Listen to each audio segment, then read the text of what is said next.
Hello, media theory people, and welcome to another short lecture. Today we're going to be talking about Antonio Gramsci and the reading Hegemony, Intellectuals, and the State. But before we get started, I do want to once again address some housekeeping issues and let you know first off that I will likely be posting a copy of the take-home exam today to iCollege, so you can look at that and work on it at your leisure. I will probably record another video to go with that just to go over some instructions.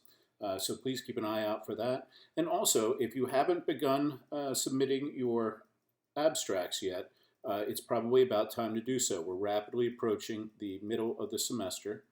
It's almost midterm time, and as a result, it's time to get moving.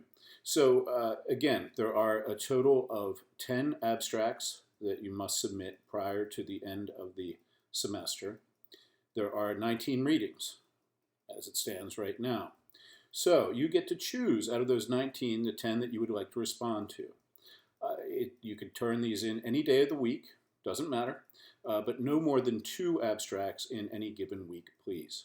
So that means that if you haven't done any, you would need 5 weeks to complete them all. And there are more than 5 weeks left in the semester, so that's a good thing. You can still do it. No worries, but it is time probably to get started with that if you haven't already. Again, there are examples of abstracts available in the syllabus handout tab under Contents in iCollege, and a description of the general description of the assignment in the syllabus. Also, of course, if you have any questions, feel free to hit me up. All right, so with that out of the way, let's talk a little bit about Antonio Gramsci. I understand that this is another difficult reading. There are a lot of those in media theory. But hopefully, once we get done talking about it a little bit, or once I get done talking about it, I guess technically, maybe you'll have a little bit better understanding about what Gramsci's talking about.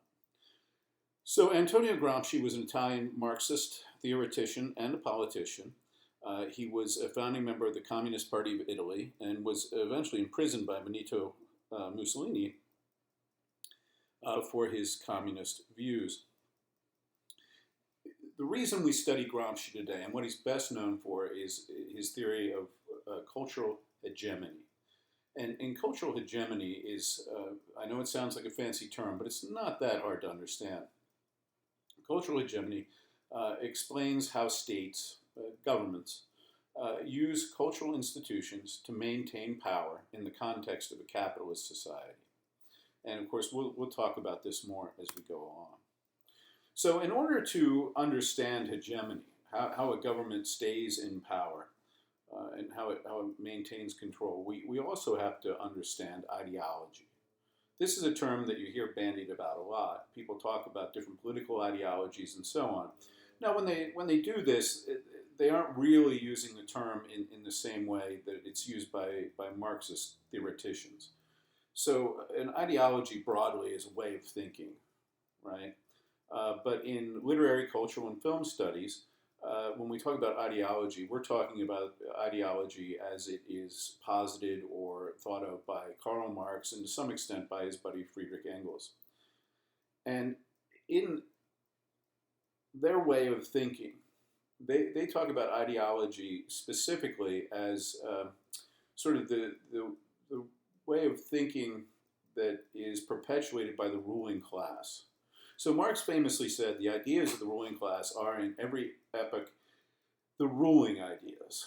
And so what he's saying here in essence is that the people in charge, the ideas that they have are the ideas that circulate through society. They're the ideas that matter, the ideas that dominate all the other ideas that are thought of in these societies.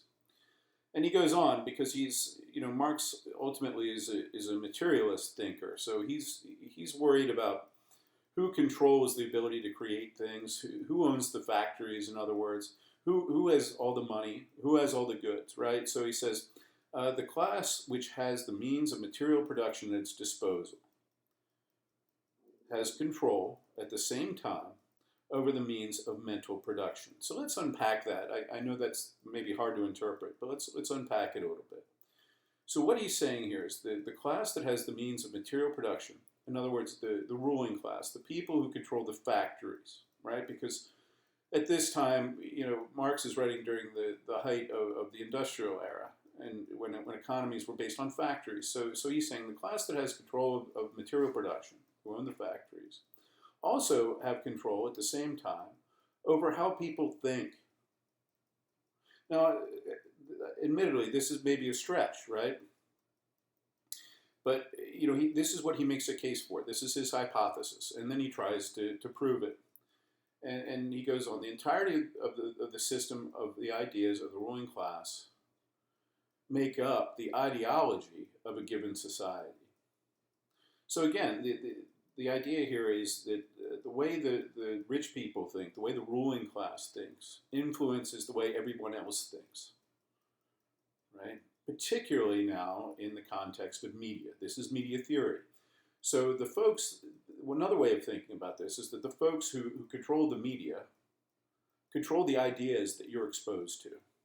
And those ideas are, by hook or crook, their ideas, right? I mean, so if I own Fox News, I'm not going to put out a bunch of stories that don't work in my best interest, you see.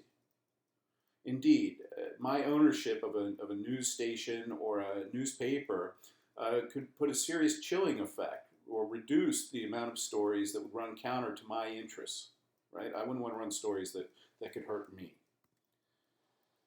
So what does ideology do then?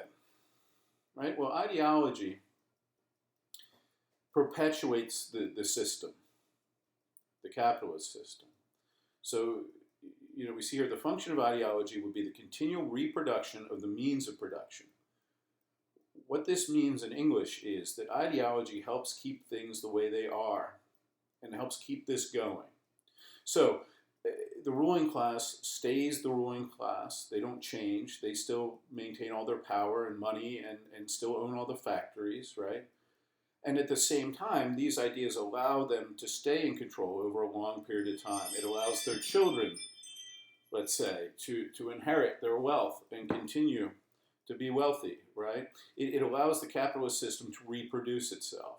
It's not enough for a political system or an economic system to work for one generation, right? It needs to work forever, perpetually. And so the function of ideology, these ruling ideas, are to consistently reproduce the society that allows the ruling class to be the ruling class, right?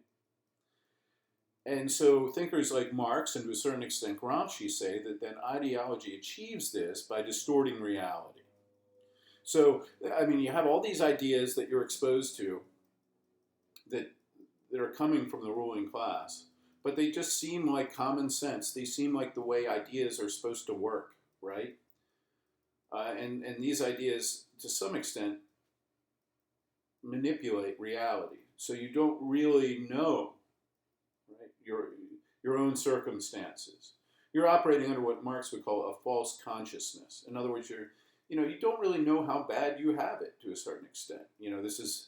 That's an exaggeration, but not too much, right? So ideology, the job of ideology is to make you happy with the status quo, make you happy with where you are.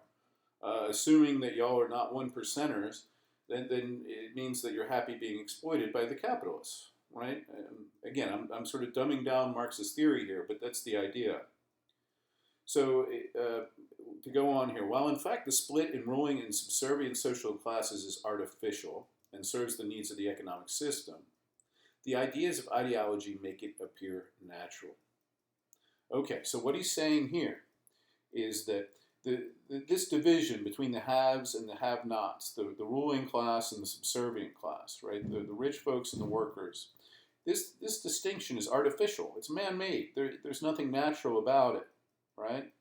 Furthermore, this distinction serves the needs of the economic system. So that means that it serves capitalism, and the capitalists then continue to make out while the workers continue to be exploited, right?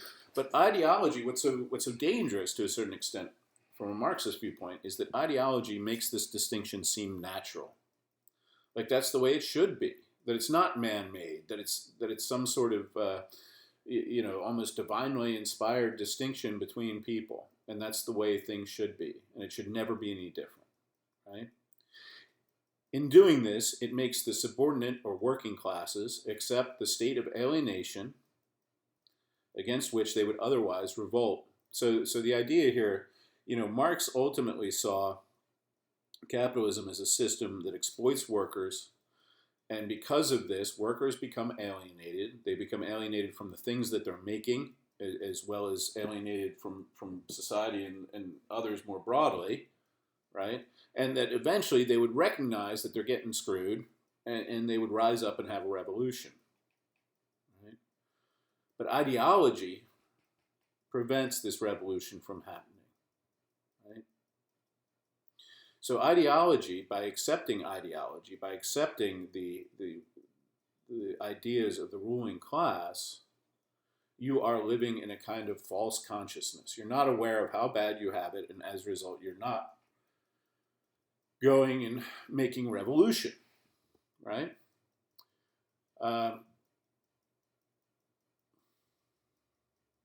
So again, this is an oversimplification, but I think it gets to the point, right? So if we understand ideology, then we can begin to understand hegemony. Now Gramsci, again, this is what Gramsci is really well known for. Ideology comes out of Marx, whereas hegemony is more of Gramsci's thing. And so cultural hegemony, the roots of this term, go back to the ancient Greeks, and specifically the word hegemonia, which means leadership or rule. And in this context, hegemony is a geopolitical method of indirect imperial dominance. So in other words, it's a way of where one culture or one country, let's say, rules over another in an indirect way, right? So the leader, the country that's ruling the other, is known as the hegemon, the leader state, right? And it rules the subordinate states by the threat of intervention, an implied means of power, right? Rather than by direct military force. So instead of invading or occupying another country, when you exercise hegemony from a geopolitical standpoint, what you're doing is you're ruling through kind of through threat, right? The same way you might tell your child, if you do that again, I'm going to spank you, right? So you're not actually spanking them; you're threatening to do so, and in a sense, you're controlling your child hegemonically, right? You're not actually whooping their butt, but you're threatening to do it. And this is the way, of course, that much of during both the Greek and the Roman empires, much of the empire was ruled through hegemony, right? The threat of war or military action, right, instead of actual occupation. So again, with ancient Greece around the 8th century BC to the 6th century AD, hegemony was all about this politico-military dominance of one city-state above other city-states, right? Again, this is so that it wasn't about countries at this time; it was about city-states. And what happens in this concept, in this paradigm, is that one city-state rules another, right, through threats, right, through the threat of military force, but not through actual military force itself. So this is, again, this isn't Gramsci's idea. This is how hegemony is thought about before Gramsci comes along. It's thought about purely in political terms, right? Then in the 19th century, you see we're getting closer, hegemony denotes, again, a geopolitical and cultural predominance of one country upon other countries. So you have to remember that the idea of the country is relatively new. It's only a couple hundred years old. Before this, we had kingdoms, we had city-states, and so on. So as we get to the 19th century, the idea of hegemony changes a little bit, and it's one country ruling over another. And examples of this could be seen in European colonialism. Something I'm sure you've heard of, right? We're theoretically living in a post-colonial era now. But during the 19th century, we had Europeans controlling much of Africa, Asia, and the Americas as colonies, right? And they ruled through hegemony. Again, it wasn't like they had militaries that they sent there and stood there pointing guns at people, making them do what they wanted. Instead, it was the threat of military intervention that allowed them to colonize these areas and benefit from that colonization. So by the time we get to the 20th century, this idea of dominance or hegemony expands to include cultural domination by a ruling class, right? So this isn't just purely geopolitical anymore. This isn't about who controls what land where. It becomes a matter of culture, where one culture comes to kind of dominate another. And of course, as we just saw with Marx, the ideas of the ruling class are the ruling ideas in a culture, right? Excuse me. And so then, in the 20th century, what we see is that the ruling class, we understand hegemony as a way they can intellectually dominate the other social classes, right, with an imposed worldview. And that this imposed worldview, then ideologically justifies the social, political, and economic status quo of the society as if it were natural and normal. So again, this is, it's in the 20th century then that we get to Marx's definition. And this is, in essence, Marx's definition of ideology, right? Where ideology is a kind of worldview that's imposed on everyone from the top. And that this is then a form of cultural hegemony. One way of understanding this is through the Marxist notions of what we call base and superstructure. I know I'm throwing a lot of different terms at you right now, but these are important to understand. So under kind of a Marxist philosophy or Marxist way of thinking, we divide society into what we call base, right, and superstructure.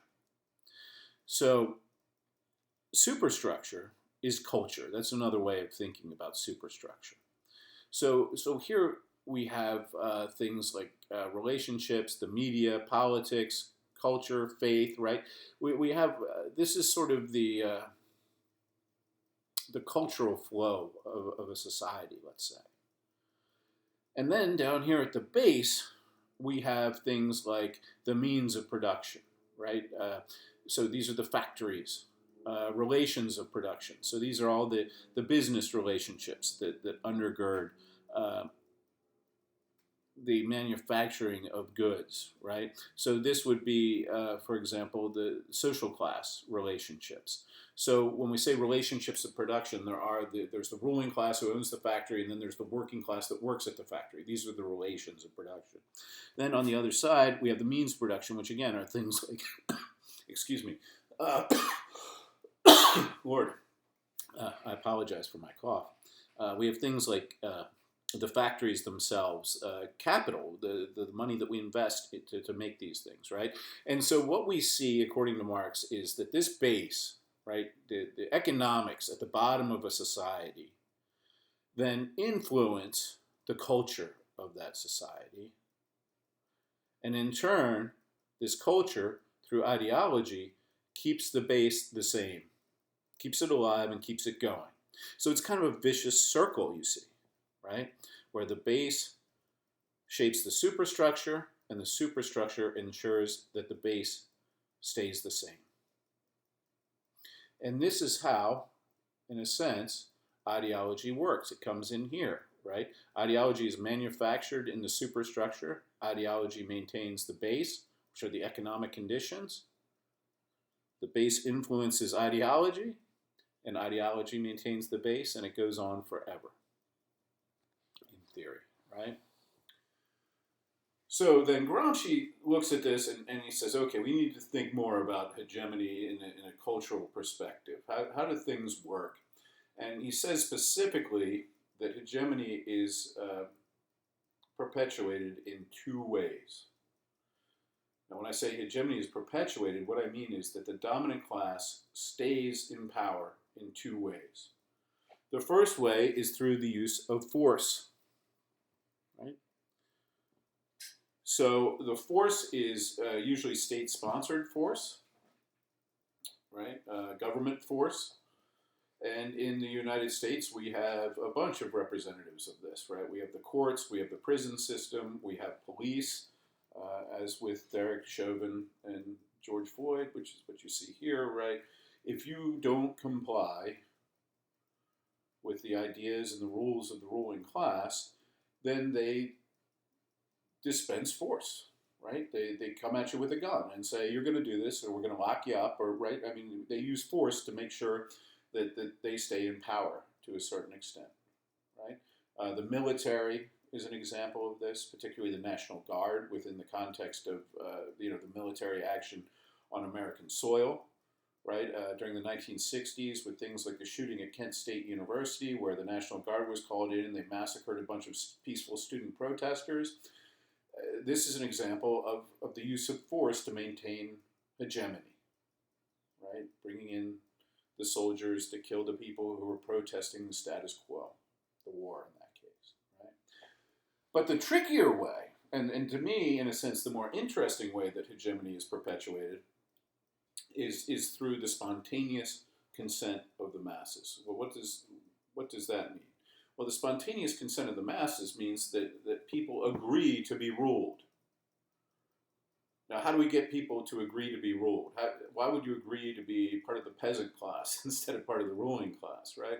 Well, the answer is that this is consent is manufactured through ideology. And we're exposed to ideology early on. We're exposed to ideology from the second we're born, right? I mean, we go to school and we put our hands over our hearts and we pledge allegiance to the flag, for example, right?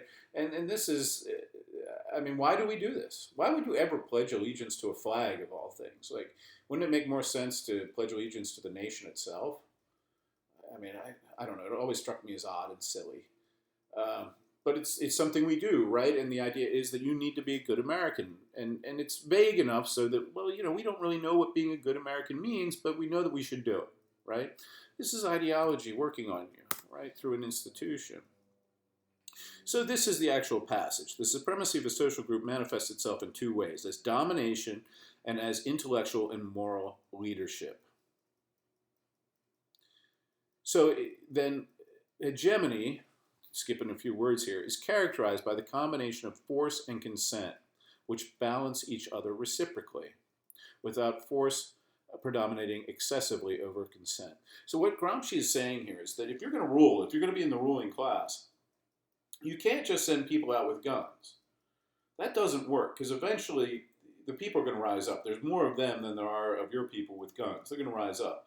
So to really rule, what you have to do is you have to rule through consent. To be a leader, you have to have followers or people willing to follow you. And the question becomes, how do you get people that are willing to follow the ruling class, particularly when this isn't in their own best interest? And the answer, of course, is through ideology.